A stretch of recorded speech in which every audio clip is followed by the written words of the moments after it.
Hi guys, welcome back to my drama teller. Box ഷെൻഷനോട് മംഗോളിയയിലെ ഡോക്ടറെ കാണാൻ പോകുന്നതിൽ നിനക്ക് വിയോജിപ്പുണ്ടോ എന്ന് ചോദിക്കുന്നു. ഷെൻഷൻ അങ്ങനെയല്ല, എനിക്ക് മിസ്റ്റർ ഗുവിനെ വിശ്വാസമുണ്ട്. അദ്ദേഹം റെക്കമെൻഡ് ചെയ്ത ഡോക്ടർ എന്തായാലും നല്ലതായിരിക്കും. പക്ഷേ ഈ കാര്യത്തിൽ നിന്റെ അച്ഛൻ്റെ നിന്നോടുള്ള ബിഹേവിയർ നിനക്ക് സങ്കടം ഉണ്ടാക്കാനുള്ള സാധ്യതയുണ്ട് എന്ന് പറയുന്നു. ബോക്സു അതെന്റെ കുട്ടിക്കാലം മുതലേ ശീലമായതാണ്. അച്ഛനോട് ഒന്നും പറഞ്ഞിട്ട് ഒരു കാര്യവും ഇല്ല. അതുകൊണ്ട് എനിക്ക് ചെയ്യാൻ പറ്റുന്നത് എന്റെ തീരുമാനങ്ങൾ ഞാൻ തന്നെ നടപ്പിലാക്കുക എന്നുള്ളതാണ്. പിന്നെ ഒരു നല്ല ഭാവിക്ക് വേണ്ടിയിട്ട് ശ്രമിക്കുക എന്നുള്ളതും എന്ന് പറയുന്നു. ഷെൻഷന്റെ മുഖം കണ്ട് നീ എന്തിനാ ഇങ്ങനെ വെറിയാവുന്നേ? ഞാനിപ്പോ എന്തായാലും നല്ല ഹാപ്പിയാണ്, അതുകൊണ്ട് നീയും ഹാപ്പി ആവ് എന്ന് ബോക്സ് പറയുന്നു. ഞാൻ വിചാരിച്ചു ദിവസം മുഴുവൻ നിന്റെ സൈക്കോളജിസ്റ്റ് ആവേണ്ടി വരുമെന്ന്, പക്ഷേ നീ പെട്ടെന്ന് തന്നെ റിക്കവർ ചെയ്തു എന്ന് ഷെൻഷൻ പറയുന്നു. ബോക്സു അതിന്റെ കാരണം എന്താണെന്നറിയോ? ഇന്നലെ നീ എന്റെ കൂടെ സ്റ്റേ ചെയ്തു, സോ ഞാനിപ്പോ ബെറ്റർ ആണ് എന്ന് പറയുന്നു. ഇവിടെ ബോക്സുവിന്റെ അച്ഛന്റെ PA ബോക്സുവിന്റെ അച്ഛന് റെസിഗ്നേഷൻ ലെറ്റർ കൊടുത്തിരിക്കുവാണ്. ഞാൻ തന്നെ ആയിരിക്കും ബോക്സുവിന്റെ ചേച്ചിയോട് ഈ കാര്യം പറഞ്ഞത് എന്ന് നിങ്ങൾക്ക് തന്നെ അറിയാമായിരിക്കുമല്ലോ. എന്റെ ബോസായ നിങ്ങൾ എന്നോട് പറഞ്ഞത് ഈ കാര്യം ആരും അറിയരുതെന്നായിരുന്നു. എന്നാൽ ഞാൻ ആ കാര്യം അനുസരിച്ചില്ല. അതുകൊണ്ട് തന്നെ ഈ കമ്പനിയിൽ നിൽക്കാനുള്ള അവകാശം എനിക്കില്ല. നിങ്ങൾക്ക് എന്നെ ഒരുപാട് വിശ്വാസമുണ്ട്. ആ വിശ്വാസമാണ് ഞാൻ ഇന്നലെ ഇല്ലാതാക്കിയത്.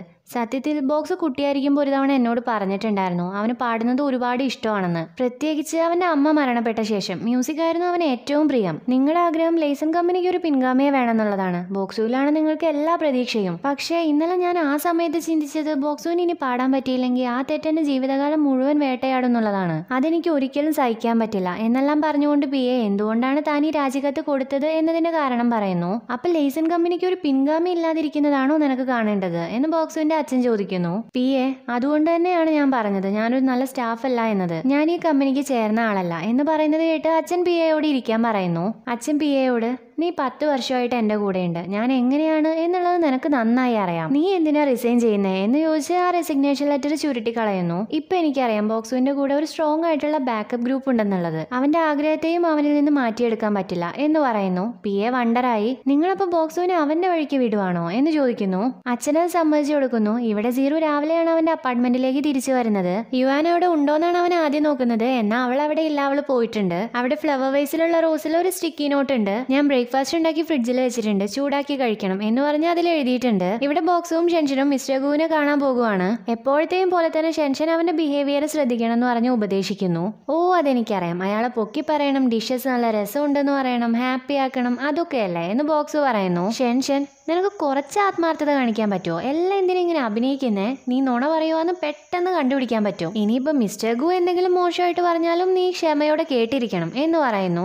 ബോക്സ് ആണെങ്കിൽ മനസ്സിലായി, നീയാണ് എന്റെ ബോസ് എന്ന് പറയുന്നു. എനിക്ക് നിന്നെ അങ്ങനെ അനുസരിപ്പിക്കണം എന്നൊന്നുമില്ല എന്ന് ഷെൻഷൻ പറയുന്നതിന് ഞാൻ നിന്നോട് പറഞ്ഞതല്ലേ ആ ചടങ്ങ് വർക്കാവുന്നു എന്ന് ബോക്സ് റിപ്ലൈ കൊടുക്കുന്നു. ഷെൻഷൻ എന്താണ് പറയേണ്ടതെന്ന് അറിയുന്നില്ല. ഈ സമയത്താണ് ഞാൻ അങ്ങോട്ടേക്ക് വരുന്നത്. അവള് വരുന്ന പാടെ ബോക്സുവിനോട് നീ ഓക്കെ ആണോ? ഞാൻ ഇപ്പോഴാ കേട്ടത്. എങ്ങനെയാ നിന്റെ അച്ഛന് നിന്നോട് ഇങ്ങനെ ചെയ്യാൻ തോന്നിയാ? നീ പേടിക്കേണ്ട കാര്യമില്ല, നിന്നെ ട്രീറ്റ് ചെയ്യാൻ വേണ്ടിയിട്ട് ഞാൻ നിന്നെ അമേരിക്കയിലേക്ക് കൊണ്ടുപോവാം. ഡോക്ടറെ കോണ്ടാക്ട് ചെയ്യാൻ ഞാൻ സഹായിക്കാം എന്ന് പറയുന്നു. ബോക്സ് വേണ്ടാന്ന് പറയുന്നതും അവള് ഇനി നീ എങ്ങനെ എന്നെ സംശയിക്കുന്നുണ്ടോ? ഇതൊന്നും എനിക്ക് അറിയാ പോലും ചെയ്യാത്ത കാര്യങ്ങളാണ് എന്ന് പറയുന്നു. അതെനിക്കറിയാം, ഇതിൽ നിന്റെ തെറ്റൊന്നുമില്ല എന്ന് ബോക്സ് പറയുന്നത് കേൾക്കുമ്പോഴാണ് അവള് റിലാക്സ്ഡ് ആവുന്നത്. ഞാൻ അവരെ നോക്കി നിങ്ങൾ പുറത്തേക്ക് പോവാണോ? നിങ്ങളെ വേണമെങ്കിൽ ഞാൻ കൊണ്ടുവിടാം, ഞാൻ കാർ എടുത്തിട്ടുണ്ട് എന്ന് പറയുന്നു. ബോക്സു അതിനും നോ പറയുന്നതും അവള് എന്നാ നമുക്ക് ഒരുമിച്ച് താഴേക്ക് പോവാം എന്ന് പറഞ്ഞ് ലിഫ്റ്റിലേക്ക് കയറുന്നു. ബോക്സും ഷെൻഷനും ഒരു ഭാഗത്തും ഓപ്പോസിറ്റ് ആയിട്ട് യാനുമാണ് നിൽക്കുന്നത്. അവരൊന്നും മിണ്ടുന്നില്ല, പരസ്പരം നോക്കിക്കൊണ്ട് നിൽക്കുവാണ്. ബോക്സ് ഷെൻഷനെയും യാനെയും മാറി മാറി നോക്കുന്നുണ്ട്. അവളുടെ ഫ്ലോർ എത്തുന്നതും അവള് ബായ് പറഞ്ഞു പോവാണ്. ഇത്തവണ എന്തോ ഹഗ് ചെയ്യാനൊന്നും നിൽക്കുന്നില്ല. അവള് പോയ പാടെ ബോക്സ് തിരിഞ്ഞ് ഷെൻഷനോട് നിനക്ക് വിഷമമുണ്ടോ എന്ന് ചോദിക്കുന്നു. ഞാൻ എന്തിനു വിഷമിക്കണം? എനിക്ക് ഒരു വിഷമവും ഇല്ല, ഞാൻ നല്ല ഹാപ്പിയാണ് എന്ന് ഷെൻഷൻ പറയുന്നത് കേട്ട് ബോക്സു അത് ശരിയാ, നിന്റെ ഫേസ് കാണുമ്പോൾ നീ നല്ല ഹാപ്പിയാണെന്ന് മനസ്സിലാവുന്നുണ്ട് എന്ന് റിപ്ലൈ കൊടുക്കുന്നു. ഇപ്പൊ സീറോ കമ്പനിയിലേക്ക് വരുവാണ്. അവൻ വരുന്നതും യുവാൻ അങ്ങോട്ട് പോയി ഇന്നത്തെ സ്കെഡ്യൂളിനെ കുറിച്ച് സംസാരിക്കാനുണ്ട്, നമുക്ക് ഉള്ളിലേക്ക് പോവാം എന്ന് ചോദിക്കുന്നു. സീറോ ഓക്കെ പറഞ്ഞ് അവളുടെ കൂടെ പോകുന്നു. സ്കെഡ്യൂൾ എന്തൊക്കെയാണെന്ന് യുവാൻ പറഞ്ഞു കഴിയുന്നതും സീറോ അവിടുന്ന് പോവാൻ നിൽക്കുന്നു. യുവാൻ ഒട്ടും ടൈം വേസ്റ്റ് ചെയ്യാതെ ഇന്നത്തെ ബ്രേക്ക്ഫാസ്റ്റ് എങ്ങനെ ഉണ്ടായിരുന്നു എന്ന് ചോദിക്കുന്നു. ഈ ഒരു അറ്റ്മോസ്ഫിയർ പെട്ടെന്ന് തന്നെ ക്ലിയർ ചെയ്യണമെന്ന് തോന്നിയത് കാരണം സീറോ അവിടെ ഇരുന്ന് സംസാരിക്കാൻ തുടങ്ങുന്നു. ഇപ്പൊ നമ്മുടെ ചുറ്റും ആരും ഇല്ലല്ലോ, സോ നീ പേടിക്കണ്ട എന്ന് യുവാൻ പറയുന്നു. അതിനെനിക്ക് പേടിയല്ല എന്ന് പറഞ്ഞ് സീറോ അവളോട് സോറി പറയുന്നു. നീ എന്തിനാ എന്നോട് സോറി പറയുന്നേ? ഇന്നലെ നൈറ്റ് ഒന്നും സംഭവിച്ചിട്ടില്ല, കൂടാതെ ഞാനാണത് ചെയ്തത്, ഞാൻ നിന്നോട് സോറി ചോദിക്കണോ എന്ന് യുവാൻ ചോദിക്കുന്നു. സോറി ചോദിക്കേണ്ട ആവശ്യമൊന്നുമില്ല, നീ അത്ര ഡയറക്റ്റ് ആയിരിക്കും ഞാൻ വിചാരിച്ചില്ല, ഒരു പക്ഷേ നിന്നെ എനിക്ക് നന്നായി അറിയാത്തത് കൊണ്ടായിരിക്കാം എന്നവൻ പറയുന്നു. യുവാനാണെങ്കിൽ എനിക്കും നിന്നെ മുന്നേ അറിയില്ല എന്ന് പറഞ്ഞ് വീണ്ടും റിലേഷൻഷിപ്പിനെ കുറിച്ച് പറഞ്ഞുകൊണ്ടേയിരിക്കുന്നു. സീറോ ആണെങ്കിൽ ആകെ ടെൻഷനിലും കൺഫ്യൂഷനിലും ആണ്. യുവാന്റെ സംസാരം കഴിയുന്നതും സീറോ, ഞാൻ സ്റ്റാർ എന്റർടൈൻമെന്റിൽ ഒരു സിംഗറാണ്, എനിക്ക് ആരെയും പ്രണയിക്കാൻ പറ്റില്ല, നമ്മൾ കൊളീഗ്സ് മാത്രമാണ്, നീ പറഞ്ഞ കാര്യങ്ങളൊന്നും ഒരിക്കലും നടക്കാൻ പോകുന്നില്ല, എനിക്കിപ്പോൾ വർക്കിന് പോകണം എന്ന് പറഞ്ഞ് അവൻ അവിടുന്ന് പോകുന്നു. എന്നാൽ യുവാനാണെങ്കിൽ ഒരു ബന്ധവും ഇല്ലാതെ ചിരിച്ചിട്ട് അവൻ നെർവസ് ആയല്ലോ എന്നാണ് പറയുന്നത്. ഇവിടെ മിസ്റ്റർ ഗു, നിങ്ങളപ്പോൾ മംഗോളിയയിലേക്ക് പോവാണോ? ഞാനത് ചുമ്മാ കാഷ്വൽ ആയിട്ട് പറഞ്ഞതായിരുന്നു, സീരിയസ് ആയിട്ട് എടുക്കേണ്ട കാര്യമൊന്നുമില്ല.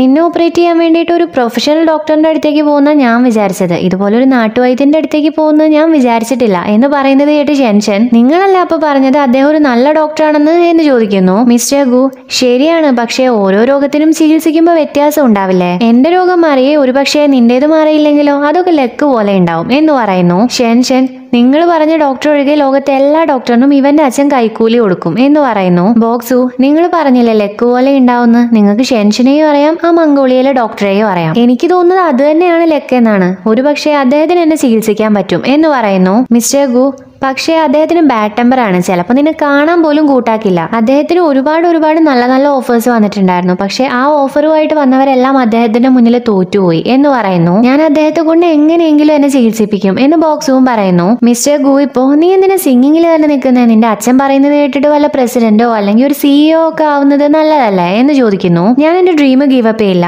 എനിക്ക് ആവശ്യമുള്ളതല്ല കമ്പനി തരുന്നത്, എനിക്ക് എന്താ ആവശ്യം എന്നറിയോ? എന്റെ ഡ്രീം എന്താണെന്നറിയോ? എനിക്ക് ഈ ലോകത്ത് C-pop കൊണ്ടുവരണം, ഒരുപാട് പേര് ചൈനീസ് സോങ്സ് കേൾക്കണം എന്ന് പറയുന്നത് കേട്ട് മിസ്റ്റർ ഗു, ഈ C-pop എന്താ എന്ന് ചോദിക്കുന്നു. ബോക്സു അത് എന്താണെന്ന് എക്സ്പ്ലെയിൻ ചെയ്യുന്നു. ചൈന പോപ്പാണ് എന്ന് പറയുന്നു. എനിക്ക് നിന്റെ ഐഡിയാസ് ഒക്കെ ഇഷ്ടമായി, ഒരുപാട് പേര് നിന്നെ തളർത്താൻ നോക്കിയിട്ടും നീ നിന്റെ സ്വപ്നം തന്നെ മുറുകെ പിടിച്ചിട്ടുണ്ട്. നിന്റെ ഹൈ പിച്ച് വോയിസിന്റെ കാര്യം ആലോചിച്ച് നിനക്ക് ടെൻഷൻ ഉണ്ടെന്ന് എനിക്കറിയാം, പക്ഷേ എനിക്കൊരു കാര്യം പറയാൻ പറ്റും, ഈ റെസ്റ്റോറന്റിൽ പ്ലേ ചെയ്യുന്ന സോങ്സ് ഒക്കെ അമേസിംഗ് ആണ്, അത് ഒരിക്കലും ആ പാടിയ ആളുകളുടെ വോയിസ് കാരണമല്ല, ആത്മാവ് കാരണമാണ്, അവരുടെ ആത്മാവ് കൊണ്ടാണ് അവരെല്ലാം പാടുന്നത്, ആ പാട്ടിന്റെ ആത്മാവ് മുറുകെ പിടിച്ച് നിന്റെ ഹൃദയം കൊണ്ട് വേണം നീ പാടാൻ എന്നൊക്കെ ബോക്സുവിന് പറഞ്ഞു കൊടുക്കുമ്പോഴാണ് സീറോ അങ്ങോട്ടേക്ക് വരുന്നത്. മിസ്റ്റർ ഗു, വേറെ ഗസ്റ്റ് വന്നല്ലോ, നിങ്ങൾക്കൊക്കെ എന്റെ സ്ഥലത്തേക്ക് ഒരുമിച്ച് വരാൻ ഇത്രയ്ക്ക് ഇഷ്ടമാണോ എന്ന് ചോദിക്കുന്നു.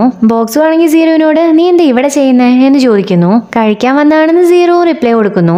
ഇപ്പൊ സീറോ ഷെൻഷനെ വിളിക്കുന്നതും ബോക്സ് സീറോവിനോട് നീ കഴിക്കുക ഞങ്ങൾ പോവാണ് എന്ന് പറഞ്ഞ് എഴുന്നേക്കുന്നു. നീയല്ലേ ഇവിടുന്ന് കഴിക്കാന്ന് പറഞ്ഞത് എന്ന് ഷെൻഷൻ ബോക്സുവിനോട് ചോദിക്കുന്നു. എനിക്ക് കഴിക്കാൻ വേണ്ട എന്ന് പറഞ്ഞ് ബോക്സു സീറോവിനെ ഒന്ന് നോക്കി വിശപ്പില്ല എന്ന് പറഞ്ഞു പോകുന്നു. ഷെൻഷനും അവരോട് ബായ് പറഞ്ഞ് ബോക്സുവിന്റെ പുറകെ പോകുന്നു. സീറോ അവരെ നോക്കുന്നത് കണ്ട് മിസ്റ്റർ ഗു, നീ സ്കൈ വീല് കളിച്ചിട്ടുണ്ടോ എന്നാണ് ചോദിക്കുന്നത്. സീറോവിന് എന്ത് സ്കൈ വീല്? ഇവിടെ ഷെൻഷൻ പോകാൻ വേണ്ടിയിട്ട് ബോക്സുവിന്റെ ഡ്രസ്സ് എല്ലാം പാക്ക് ചെയ്യുവാണ്. അവൻ ഏറെക്കുറെ എല്ലാ ഡ്രസ്സും പാക്ക് ചെയ്യാൻ പറയുന്നുണ്ട്. ഇത് കണ്ട് ഷെൻഷൻ, ഇത്രയും ഡ്രസ്സൊക്കെ എന്തിനാ, നീ വല്ല ഷോയോ അറ്റൻഡ് ചെയ്യാൻ പോവാണോ? അവിടെയുള്ള ആരും തന്നെ നിന്നെ ജഡ്ജ് ചെയ്യാൻ പോകുന്നില്ല എന്ന് പറയുന്നു. ബോക്സു, ഏത് സ്ഥലത്താണെങ്കിലും ഏത് സമയത്താണെങ്കിലും എന്റെ ഇമേജ് ഞാൻ കീപ്പ് ചെയ്യും, മനസ്സിലായോ? അല്ല, നിനക്ക് എങ്ങനെ അറിയാം ഇന്നർ മംഗോളിയയിൽ എന്റെ ഫാൻസ് ഇല്ല എന്നുള്ളത്? ഞാൻ പോകുമ്പോ എന്റെ ഫാൻസ് കാണേണ്ടത് നല്ല ഹാൻഡ്സമായ വാമായ പോസിറ്റീവ് ആയിട്ടുള്ള ബോക്സുവിനെയാണ്. നമുക്ക് കുറച്ച് സ്നാക്സ് കൂടെ വാങ്ങിയിട്ട് പോയാലോ എന്ന് ചോദിക്കുന്നു. ഇത് കേട്ട് ഷെൻഷൻ, നീ വല്ല ക്യാമ്പിന് പോകുവാണെന്നാണോ വിചാരിച്ചേക്കുന്നേ എന്ന് ചോദിക്കുന്നതും അവൻ, യാ ബേബ്, ഞാൻ നല്ല എക്സൈറ്റഡ് ആണ് എന്നും പറഞ്ഞ് ഷെൻഷനെ പിച്ചുന്നു.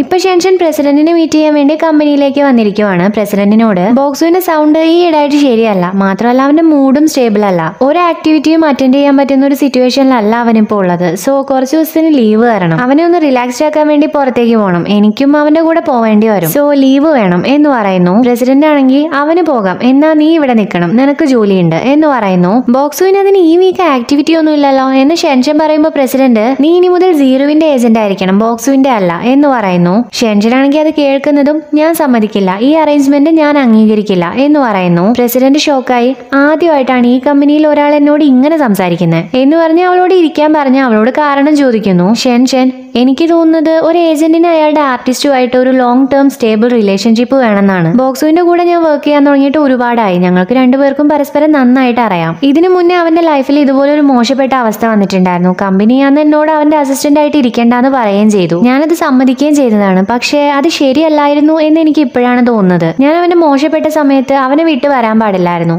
അവൻ തിരിച്ചു വന്നപ്പോ പിന്നെയും ഞാൻ അവന്റെ ഏജന്റായി. ഇനി എന്തൊക്കെ സംഭവിച്ചാലും ഞാൻ അവനെ സപ്പോർട്ട് ചെയ്യുന്ന ആ സമയത്ത് ഞാൻ തീരുമാനിച്ചതായിരുന്നു, എനിക്ക് അവനൊരു ടോപ്പ് സ്റ്റാർ ആക്കണം. ഞാനും അവനും ഈ ഇൻഡസ്ട്രിയിൽ നിൽക്കുന്ന കാലത്തോളം ഇതായിരിക്കും എന്റെ കരിയർ ഗോള്. അതുകൊണ്ട് തന്നെ എനിക്ക് അവനെ വിട്ടുവരാൻ പറ്റില്ല എന്ന് പറയുന്നു. അവന്റെ ഫ്യൂച്ചർ നശിച്ചു പോയാലോ എന്ന് പ്രസിഡന്റ് ചോദിക്കുന്നു. അപ്പോൾ നമുക്ക് അതിനെക്കുറിച്ച് സംസാരിക്കാം, ഇപ്പൊ എന്തായാലും അത് സംഭവിച്ചിട്ടില്ലല്ലോ എന്ന് ഷെൻഷൻ റിപ്ലൈ കൊടുക്കുന്നു. പ്രസിഡന്റ്, ഇതൊക്കെ പറയാൻ എളുപ്പമാണ്, പ്രവർത്തിച്ച് കാണിക്കാനാണ് പണി. നീ നിന്നെ തന്നെ മുങ്ങിക്കൊണ്ടിരിക്കുന്ന ഒരു ബോട്ടിൽ കെട്ടിയിട്ട ആ ബോട്ട് മുങ്ങുന്നതിന്റെ കൂടെ തന്നെ നീയും മുങ്ങി പോവുകയാണ് ചെയ്യുക. ആ സമയത്ത് നിന്നെ ആരും രക്ഷിക്കാനുണ്ടാവില്ല എന്ന് പറയുന്നതും ഷെൻഷൻ അവനൊരു മുങ്ങിക്കൊണ്ടിരിക്കുന്ന ബോട്ടായിട്ട് എനിക്ക് ഇതുവരെ തോന്നിയിട്ടില്ല. ബോട്ട് ഡാമേജ് ആയി, അത് ശരിയാക്കാനും പറ്റും. ഇനി ആ ബോട്ട് മുങ്ങുകയാണെങ്കിൽ അത് ഫിക്സ് ചെയ്തിട്ട് ഇനിയും മുന്നോട്ട് ഓടിക്കൊണ്ടേയിരിക്കും എന്ന് കോൺഫിഡൻസോടുകൂടെ അവൾ പറയുന്നു. പ്രസിഡന്റ് അവൾ പറയുന്ന കാര്യങ്ങൾ കേട്ട് നിനക്ക് നിന്റെ വാക്ക് പാലിക്കാൻ പറ്റുമെന്നുള്ള വിശ്വാസം എനിക്കുണ്ട്. പിന്നെ വേറൊരു കാര്യം കൂടെ ഉണ്ട്, ബോക്സുവിന് ഈ ഒരു സിറ്റുവേഷനിൽ നിന്നും പുറത്തു വരാൻ പറ്റിയിട്ടില്ലെങ്കിൽ അവനെ കമ്പനി എന്തായാലും ബാൻ ചെയ്യും, എത്ര കാലത്തേക്ക് എന്നില്ലാതെ. ആ സമയത്തും ഒരു റെസ്പോൺസിബിൾ ആയിട്ടുള്ള ഏജന്റ് എന്ന നിലയ്ക്ക് നീ എങ്ങനെയായിരിക്കും ബിഹേവ് ചെയ്യുക എന്ന് എനിക്ക് അറിയണം എന്ന് പറഞ്ഞ് പ്രസിഡന്റ്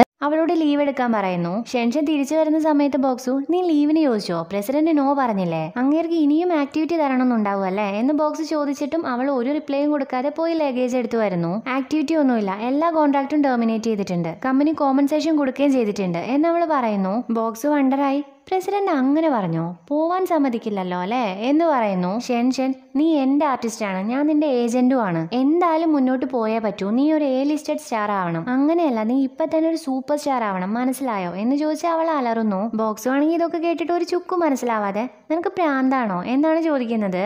എന്നാൽ അവളാണെങ്കിൽ ആ ചോദ്യത്തിന് ഒരു ഉത്തരം കൊടുക്കാതെ അവന്റെ ചാർജർ പോലും എടുക്കാൻ സമ്മതിക്കാതെ അവനെ അവിടുന്ന് വലിച്ചുകൊണ്ട് പോകുന്നു. ഇപ്പൊ ബോക്സും ഷെൻഷനും ഒത്തിരി നേരത്തെ യാത്രയ്ക്ക് ശേഷം ഏകദേശം അവർ ഉദ്ദേശിച്ച ഒരു സ്ഥലത്ത് എത്തിയിട്ടുണ്ട്. ഒരുപാട് ദൂരം ഓടിയത് കാരണം കാറിന്റെ ഫ്യൂവല് തീരുന്നു. രണ്ടുപേരും കാറിൽ നിന്ന് ഇറങ്ങുന്നു. ബോക്സു ആ സ്ഥലത്തിന്റെ ഭംഗി വർണ്ണിച്ചുകൊണ്ടിരിക്കുമ്പോഴാണ് രണ്ടുപേരും അങ്ങോട്ടേക്ക് വരുന്നത്. ഷെൻഷൻ അവർക്ക് ആ ഡോക്ടറുടെ അഡ്രസ്സ് കാണിച്ചു കൊടുക്കുന്നു. അത് നോക്കി, ഓ നിങ്ങൾ ഗ്രാൻഡ് പാ ബാവോയെ കാണാൻ പോകുവാണോ? എല്ലാ പ്രായത്തിലുള്ളവർക്കും അദ്ദേഹത്തെ നന്നായിട്ട് അറിയാം, ചികിത്സിക്കുന്നതിന് പണം വാങ്ങാറില്ല, എന്നാൽ എല്ലാ രോഗത്തിനും അദ്ദേഹം ചികിത്സിക്കാറുണ്ട്. ഒരു വർഷം മുന്നേ എന്റെ ഇളയ മകൻ ഒരു പനി വന്നു, രോഗം ഒരുപാട് കൂടിയപ്പോൾ ഗ്രാമത്തിലെ ക്ലിനിക്കിൽ ഒന്നും അവനെ ചികിത്സിച്ചില്ല. ആ രാത്രി തന്നെ ഞാൻ അവനെ എടുത്തുകൊണ്ട് ഗ്രാൻഡ് പാ ബാവോയുടെ അടുത്തേക്ക് പോയി. വെറും 8 തവണ മരുന്ന് കുടിച്ചപ്പോഴേക്കും അവന്റെ രോഗം എല്ലാം മാറി. നിങ്ങൾ അത്ര നല്ലൊരാളെയാണ് കാണാൻ വന്നിരിക്കുന്നത് എന്ന് അയാൾ പറയുന്നു. കൂടെ തന്നെ അയാൾ അവർക്ക് വഴി പറഞ്ഞു കൊടുക്കുകയും ചെയ്യുന്നു. അയാളുടെ മകൻ ബോക്സുവിന്റെ ബ്രൂച്ച് നോക്കിയിട്ട് നന്നായിട്ടുണ്ട് എന്ന് പറയുന്നു. ബോക്സു ആണെങ്കിൽ ആ ബ്രൂച്ച് അവന് ഗിഫ്റ്റ് ആയിട്ട് കൊടുക്കുകയും ചെയ്യുന്നു. ഷെൻഷനും ബോക്സും ഇപ്പൊ അങ്ങോട്ടേക്ക് നടന്നു പോവാണ്. അവിടെ കളിച്ചുകൊണ്ടിരുന്ന കുട്ടികൾ പുതിയ രണ്ടുപേരെ കണ്ട ഒരു കൗതുകത്തിൽ അവരുടെ പുറകെ പോകുന്നു.